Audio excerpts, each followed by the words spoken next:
Hello, and welcome to the 6th edition of Liberty TV. I'm your host, Army Sergeant Teresa Coble. Throughout Operation Iraqi Freedom 3, we've seen progress as Iraqis have taken over more and more aspects of their own country. Over the next few months, several coalition bases will be closing. PFC Jessica Booker shows us the significance of these closures and what they mean to both Iraqi and coalition forces.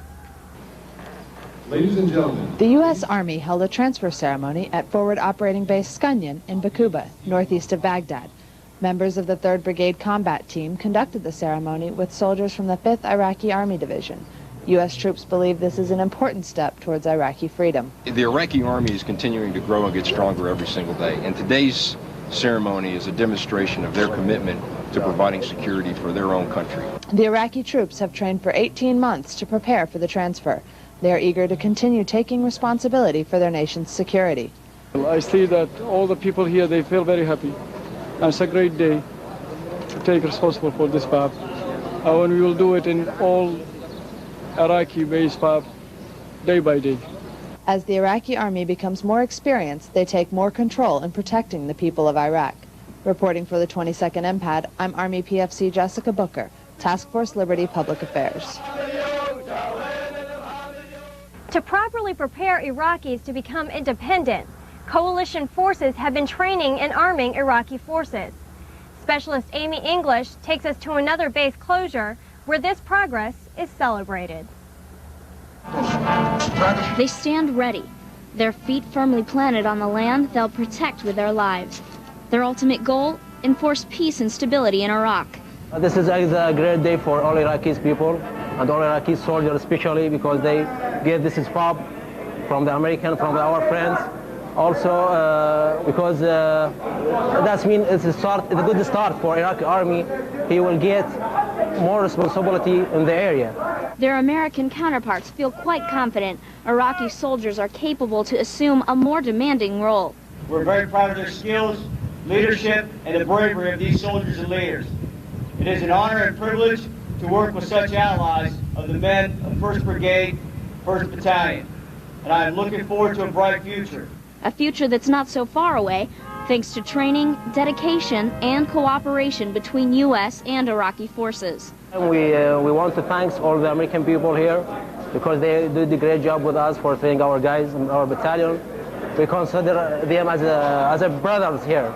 We work together in the same purpose. The U.S. flag is encased as the Iraqi colors fly proudly on their new base. What took place here today is going to take place throughout the entire country, and it's just one step closer to getting these guys in the right direction. While both armies are headed toward the same goal, U.S. soldiers will step back as Iraqi troops step up to defend their country. Reporting for the 22nd Mobile Public Affairs Detachment, I'm Specialist Amy English, Task Force Liberty Public Affairs. Even as Iraqi forces continue to take more control of their own country, the need for coalition patrols is still necessary. For some infantry units, these patrols may seem like business as usual. Army Sergeant Randy Randolph goes on patrol with the 2nd Battalion, 7th Infantry, where soldiers don't just patrol, they build relationships with the people of Tikrit. Patrolling Iraqi neighborhoods can be a tense experience for American soldiers. In Tikrit, Lieutenant Colonel Todd Wood and his 2nd Battalion 7th Infantry Regiment soldiers are easing this tension by building trust and forging relationships with the people they are serving.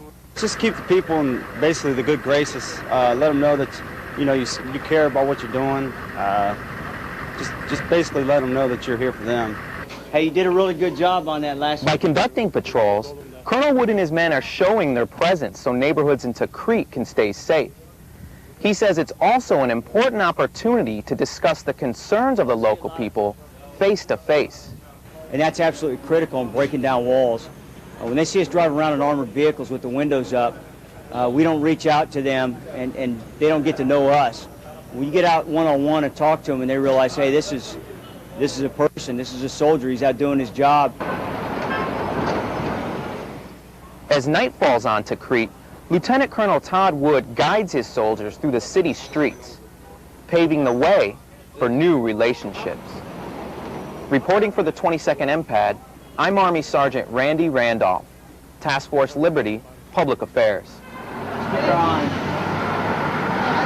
When soldiers go out on patrol, boring and uneventful is better than exciting. When things do start to heat up, a specialized unit is called out whose motto is initial success or total failure. There are no second chances.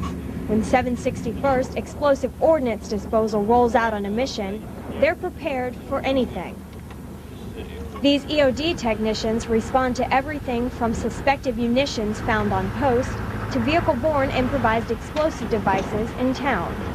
Primarily, IED missions are a huge concern of ours in this theater and at this time. When called upon, they put their lives in danger to save the lives of coalition forces and local Iraqi citizens here in Tikrit.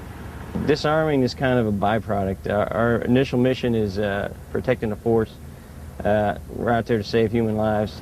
One key member of this team provides critical visual information of the potential threat. Our robot is the Talon Robotics System made by Foster Miller. We actually call it Stimpy. We have Ren and Stimpy. Ren is on standby in the truck right now. Stimpy's one accomplished the mission.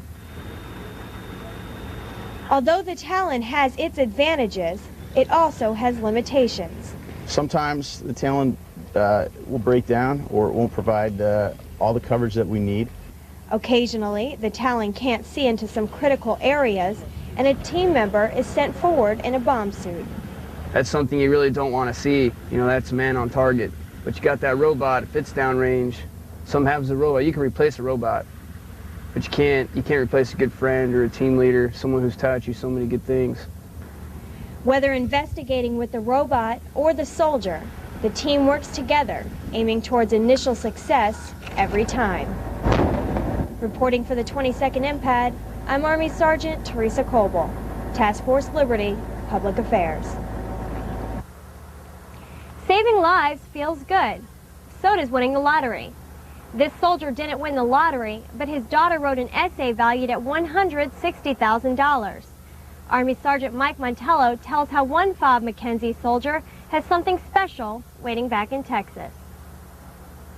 Sergeant Charles Petrie serves as a light wheel vehicle mechanic while deployed to Iraq. Really safety, that's the main thing, just making sure that the vehicles are mission capable. Sergeant Petrie also serves as a supervisor and mentor to younger soldiers.